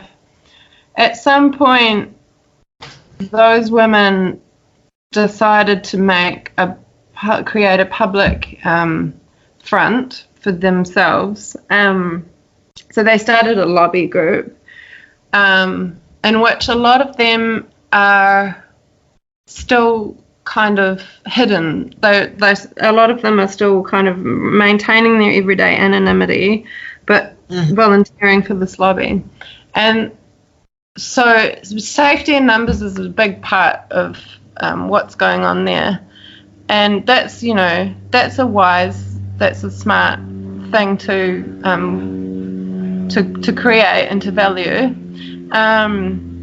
But part of that privileging of safety in numbers has meant that this group has decided early on to dissociate from me, because I was just too monsterized for them to be able to keep that safety, and I think they also initially at least wanted to try to go for a more palatable image that I'd managed to achieve for myself. So they dissociated from me and have consistently omitted to mention, for instance, times when I've been, they got blacklisted by the same postering company that I got blacklisted by, and they wrote a press release about it and refused to mention that it had happened to me as well. They just said similar things were happening overseas. And I found all of that so intensely heartbreaking. Yes. And also game-changing in terms of what I was doing. Like, once I'd found these women and they decided to publicly disconnect from me, I just found that it would be stupid for me to continue to put myself on the line on my own. Like, I couldn't work in the same way anymore, because it would have been, I think, unwise. It would have become like some kind of kamikaze. So I started searching more deeply at that time for what the situation that demanded of me and what reserves I had to call on to kind of get myself through losing this what I thought was a community that I was involved building. And I remember one conversation in particular that I had with this very good friend of mine who's in her 70s, and she's a black belt in Aikido. And I was trying to get her to talk to me about Aikido, the principles of Aikido, because it's a self-defense practice that she's so passionate about, and I wanted to learn how her passion might apply in my life as an activist. So she said to me, and I can't really elaborate on it because I'm not a martial arts practitioner myself, but she said to me that in Aikido, when you're faced with a perpetrator attacking you, which is, in my mind, I'm thinking about the liberal threat, both in the form of trans activism and in the form of, the liberalization of the feminist activism in response that kind of, leaves you vulnerable. So she was like, when you're faced with a perpetrator, you don't confront them head on, and you don't go for a head-on collision, and you don't try and out-muscle them or use your mass against them or overpower them or anything like that.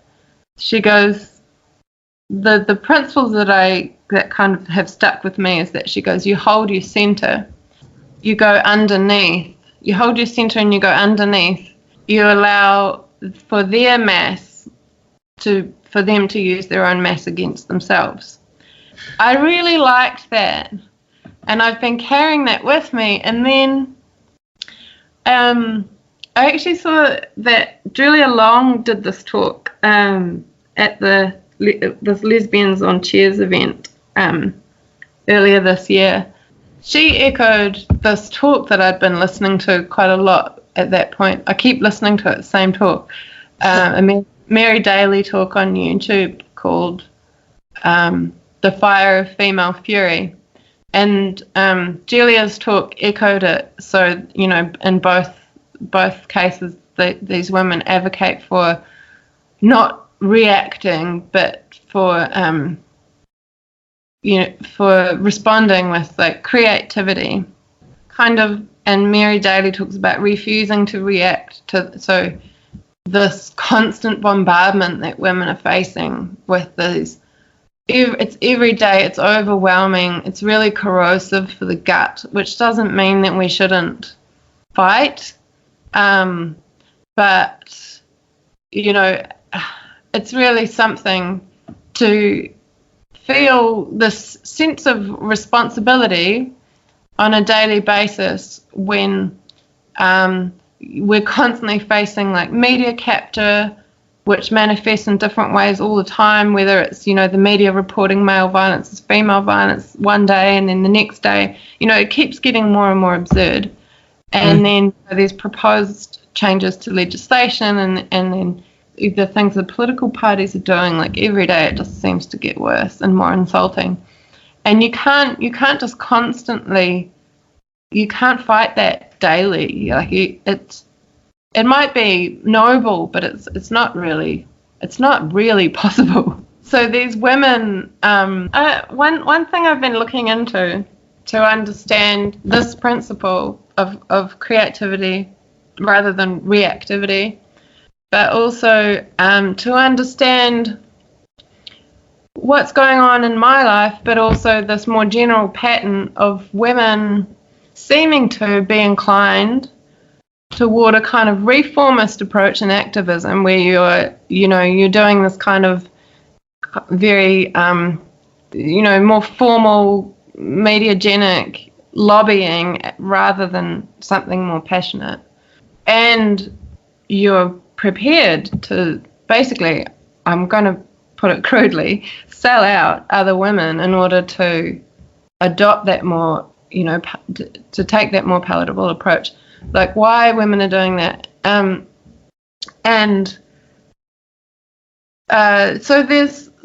So I've been reading about the topic of addiction as part of my way of trying to understand that, because, like when you mentioned earlier when we were talking about feminism and the basic fundamentals and principles of feminism, and you mentioned the word loyalty. Yes.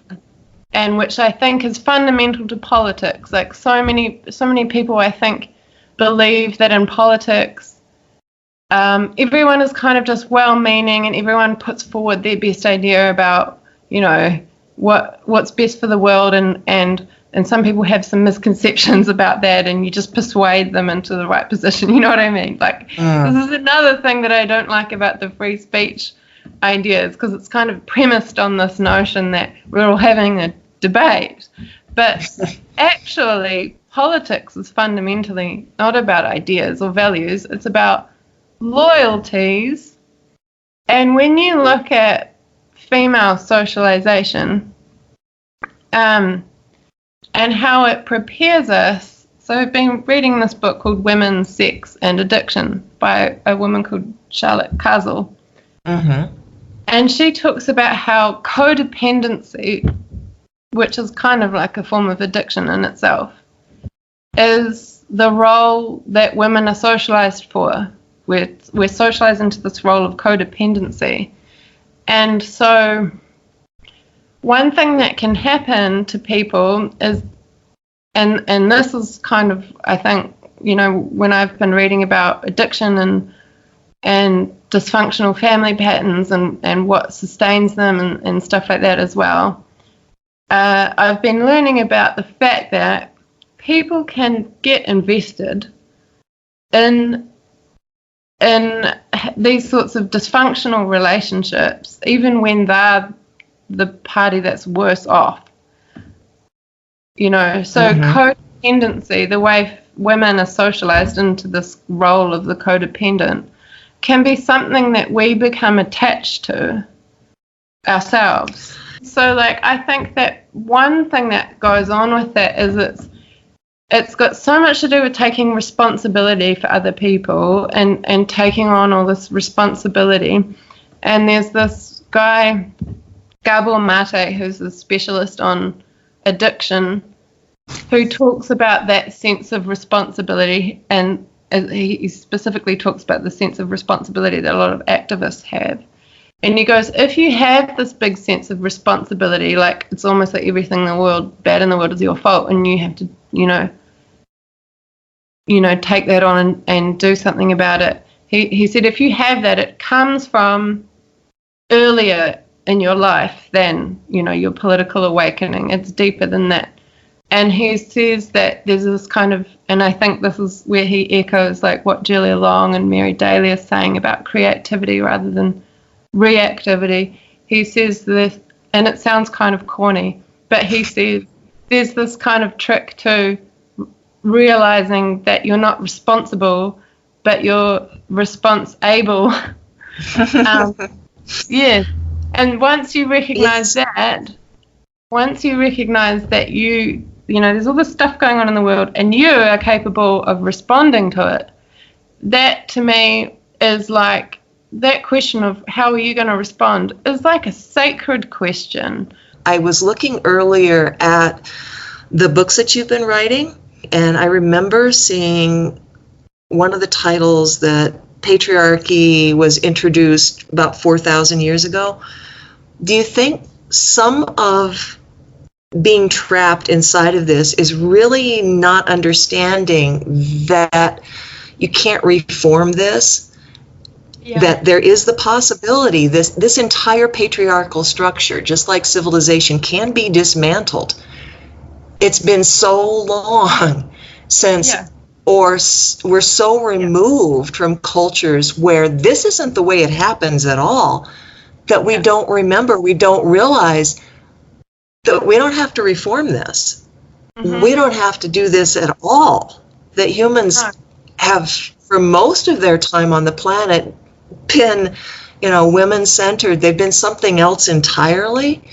I was just thinking about another facet of your work and trying to bring that into the conversation too, because I think it also relates. Thank you. Yeah, no, exactly.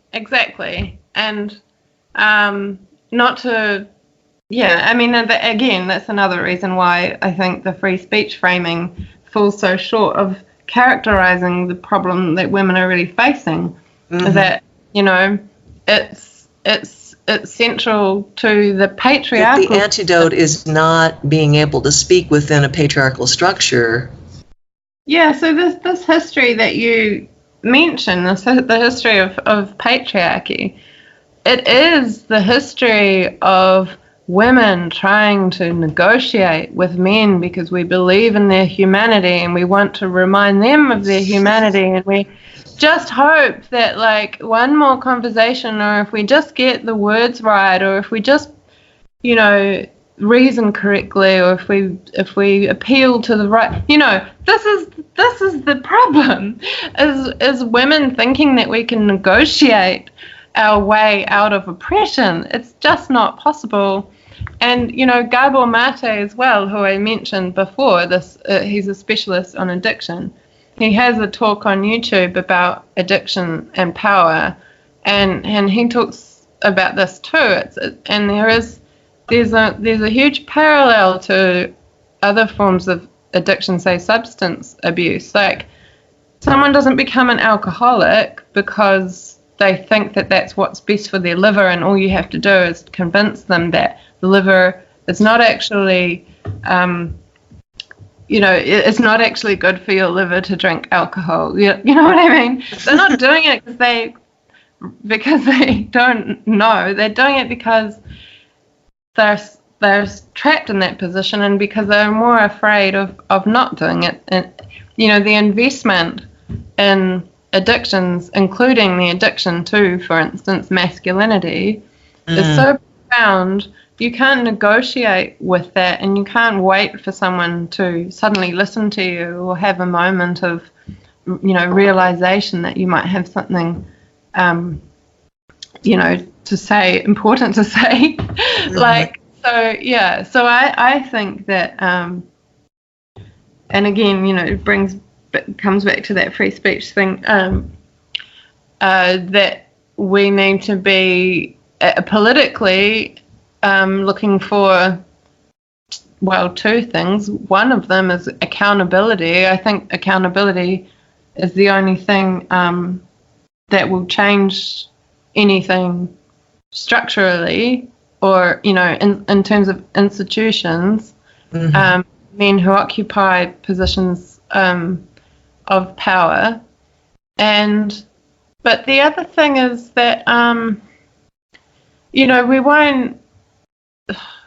Institutions don't respond to negotiation; they respond to pressure, and we will never be able to apply the kind of pressure that they did in the second wave, or they did in the first wave, or at other points in history where women have come together. We won't be able to apply that kind of pressure unless we build an honest and passionate women's movement in which we, do what activists are supposed to do in blockades and whatever else we do, is you link arms and you don't let anyone get picked off.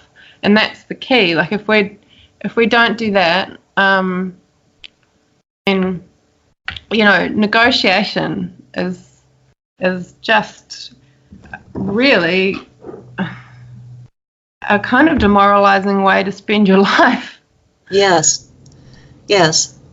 And unless, the power to abuse and the power to control and the power to isolate is removed, and there's a different power center that is about solidarity and a different way of being, then what does it end up being at all? Exactly. I'm just rambling right now, but when you said accountability can kind of have a bad name, because you can, it becomes part of negotiation under the current structure. Yeah, you're going to be accountable. No, you're empowered not to be accountable, and we're asking you to be to be accountable. But accountability also means something else. Accountability is genuinely respecting and belonging to each other in such a profound way that it is unquestioned that you protect life. It is unquestioned that women are respected. That's what we're after. And unabashedly, not just for ourselves, as you said before, but for all women. That's what a real movement insists upon. That is what the real goal is, ultimately, I think. And you just, I'm just so happy to be having this conversation with you, because I've learned so much through all of the ways that you've dealt with, the hardship that you've been through, as well as being passionately dedicated to a real cause, to something much bigger than yourself. Is there something that you want to say in conclusion, this conversation? Or are we ending it too soon? Is there more that we haven't covered? No, this has been great. Thank you so much. And there is something I would like to say in conclusion. Yes, please. Perhaps unsurprisingly. But it's that it's kind of two things really. I got the chance before I did this talk in Australia. I got the chance to and I don't want to go into it too much because I don't like to talk about it when it's published. But I got the chance to go to women's lands thanks to some an incredibly generous woman who I don't know if I should name, just because it's of wanting to protect what they have there, which is something that is so incredibly special. And it really is, this, like when I went to Wolffest in 2016 as well, like these experiences when women do come together in ways in which we can start to not just heal, but completely release ourselves from the inhibitions and expectations and norms that we're used to living with all the time. It is such an amazing thing to be able to do that, and to be able to feel like you're in the presence of numerous just honest women, living honestly and talking honestly, and it's amazing, and it's so generative as well in terms of discovering things about who you actually are. Around the time that I went over there, I'd been thinking about this as well, this idea of wanting, because along with this idea of responsibility and obligation and moral obligation and activism, I think that women keep trying to convince people that what we're fighting for is just refuges, women's refuges, and just not to be raped, and just these kind of below minimum needs, survival needs that we have. And I suspect that this is part of what's keeping some women, or what's making some women comfortable with doing activism that's more reformist than radical, because we're not comfortable with the fact that we're not prepared to be open about the fact that we might actually also have some wants. And to me, that relates to the experiences that I've had on the land and everything, where you can really feel like you can start to grow, and you listen to women's music, and you all sorts of things like that, and you want to be there. And I just, I guess, if you ask me if I have any more to say, it would just be that I would really like women to start to think more about what kind of life and what kind of movement we want, not just need. What kind of movement do we want? What kind of work do we want to be doing? And what kind of life do we want to be living while we're doing this work, which is a life, it is a lifetime that we'll be spending. So, I would like to see the movement grow that we all want. And that's the thought that I'd like to end with. I thank you for spending time on the Green Flame with us. This has been a great conversation, and I really appreciate all that you're doing. Thank you. Thank you, Jennifer.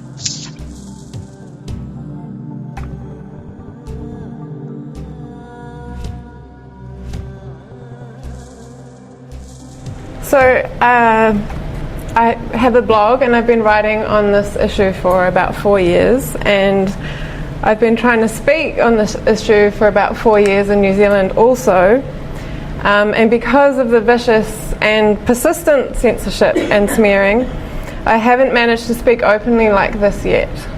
So thank you, Anna, and thank you to everyone else who is speaking and has spoken, both for inviting me and for making space for me. Thank you.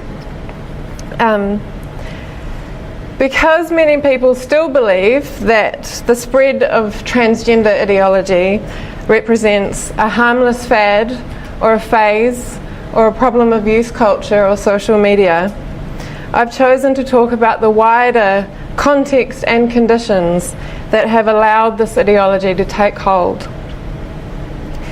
Transgenderism is a predatory and authoritarian neoliberal ideology, and one that couldn't take hold outside of the context of the rape culture that Steph described.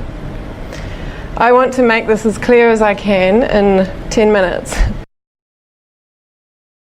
So the first point to make about neoliberalism is that it's basically synonymous with globalization and with corporatization. It is not just a flawed economic policy, it is a corporate backlash against the political left and a tool of colonization. The 19th and 20th centuries saw the rise of a strong political left, Indigenous Renaissance movements, workers' unions, successful independence struggles that ousted colonizers, anti-war protest, and women's rights movements. By the 1980s, the World Bank and the International Monetary Fund had a response. They adopted policies that would reverse the progress these movements made. They began to hand out financial loans to governments only on the condition that they undergo what is euphemistically called structural adjustment, a term to ponder in relation to this issue, for the benefit of multinational corporations. This structural adjustment has three basic components. Firstly, governments have had to make natural resources, lands, and public infrastructure available for purchase by foreign corporations. Secondly, they are compelled to drastically cut back public spending on health, education, welfare, and social services. Lastly, regulations and legal protections that restrict corporate profiteering, like laws that protect workers from exploitation, need to be removed. This is neoliberalism, the commodification of nature and the removal and defunding of social services and protections ramped up for the age of multinational corporations. Neoliberalism and its so-called structural adjustments are packaged with rhetoric about freedom. The story is that a so-called free market in which private sector employers face minimal barriers to profiteering fosters job and opportunity creation and a trickle-down effect that gradually enables the empowerment of the self-made individual or employee and choice for consumers. In her book, The Shock Doctrine, Naomi Klein points out that people, especially people who have been fighting for centuries for true liberation, don't actually take these sorts of reforms lying down. So alongside propaganda, disaster conditions have been crucial for imposing neoliberalism worldwide. That's why Klein calls neoliberalism disaster capitalism. Structural adjustment often follows a state of emergency, a natural disaster, or a military invasion or coup. Multinationals and profiteers in agribusiness and tourism move in and benefit. And because women are made especially vulnerable when land is sold off and degraded, subsistence lifestyles are destroyed, wages drop, and welfare and healthcare are harder to access. One of the industries that has profited most from neoliberalisation is prostitution. The global sex trade lobby is extremely strong at the moment.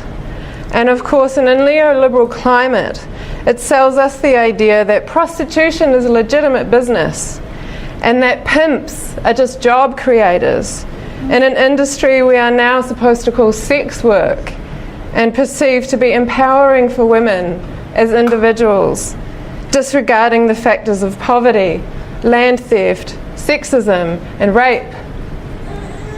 Combine this with tourism and the internet, and you have huge industries in sex tourism, trafficking, and pornography. 1 in 10 websites are porn sites. The industry is worth more than the combined revenue of the top 10 web technology companies.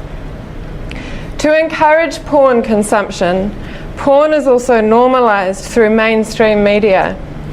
All of this fuels a climate described by Steph earlier, a climate of male sexual entitlement, rape, and violation, objectification, body hatred, dissociation, dysphoria, and anorexia.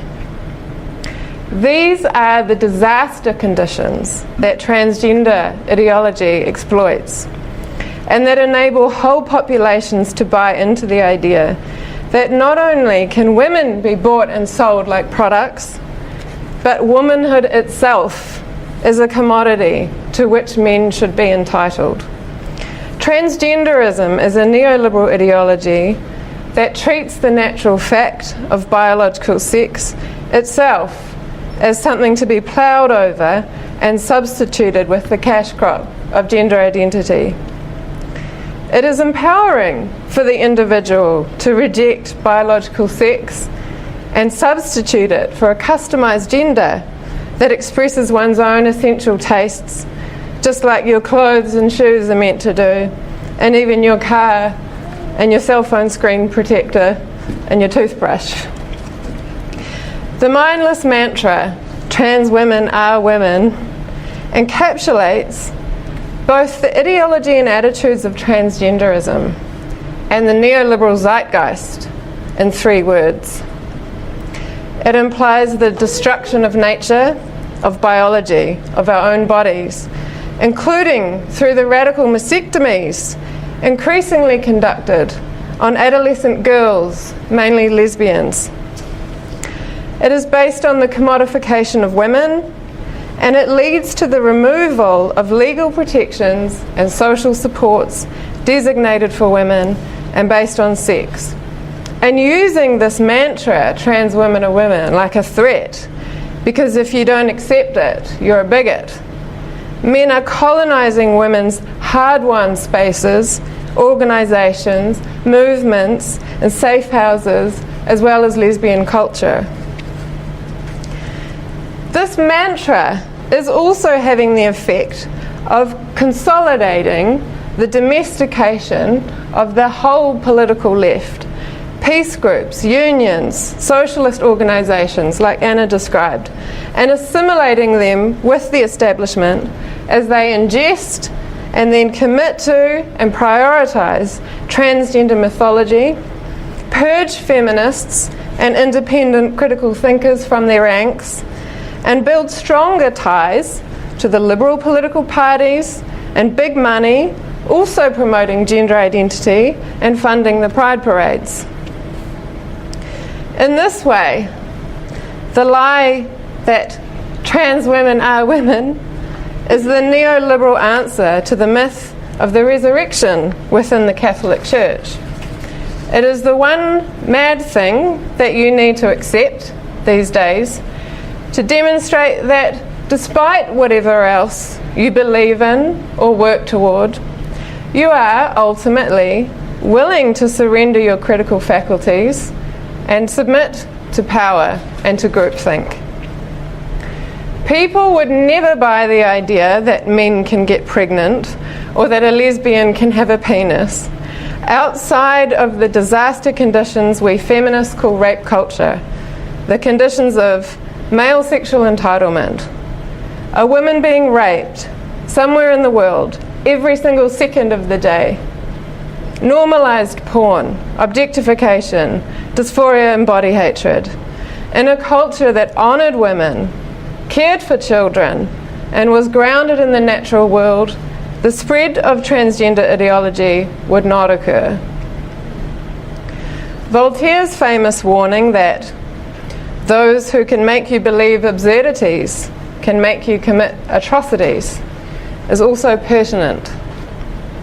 Despite all these large-scale pop-up social movements taking place throughout the West at the moment, it is actually a dangerous and threatening climate we live in, a climate in which the absurdities of transgenderism are promoted so widely while they cause such serious irreversible harm and are so taboo to question.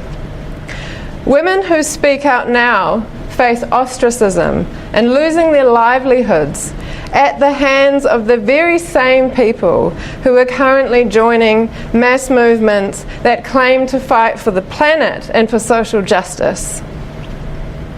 But as Audre Lorde famously said, Your silence will not protect you. So to women out there holding their tongues to stay safe, I say, we're living in an era of rising authoritarianism, and this ideology is a key vehicle for it. You need to find your sisters. Now is the time to speak the truth where you can, in spite of those who will turn on you, who will refuse to offer you solidarity, and find your sisters. We're here, we're healing and finding our voices together, and we want you among us.